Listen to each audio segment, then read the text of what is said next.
also a photographer. I'm a unique witness to death. I created this presentation to answer the question, what is it like to die? Everybody in this room is going to die. You look kind of surprised about that. You know, a lot of people are in denial about this, as if death is an option. Hundreds of hospice patients have given me permission to bring my camera into a most sacred and vulnerable time in their lives.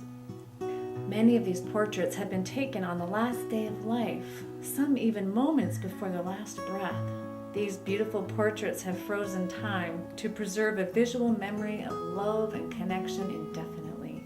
The biggest fear is the fear of the unknown. People are afraid of what they don't know. So what do we do about this? How can we change this? We need to have conversations about death and dying. I have learned how to live by spending time with the dying. I have grown immensely from meaningful conversations with the dying and their families. A referral to hospice services can be the first introduction to the end of life. When I walk in the door for the first time to admit a hospice patient, I am met by people who are emotionally distraught, often spinning around and bumping into each other.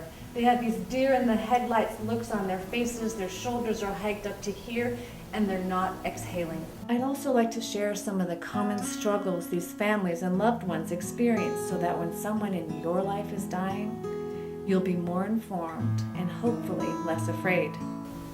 I will have the family gather, and often they gather in a circle around the bed where the dying person is living.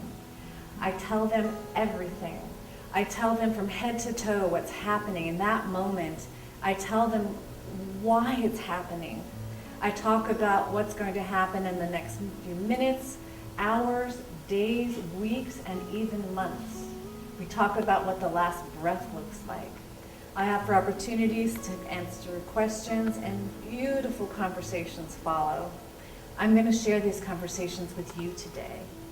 I've recorded these inspiring stories of love, their advice for living, and the wisdom their illnesses have gifted them. I've included 115 of these significant stories and thought-provoking conversations and their heart-rendering portraits in my new book, Enduring Love. Using excerpts from my new book, I hope you'll gain a better understanding of what physically and emotionally happens during the dying process. So when death is no longer a scary mystery, people can get to what matters most, and I think that is love and connection. Love is all that is left in the end.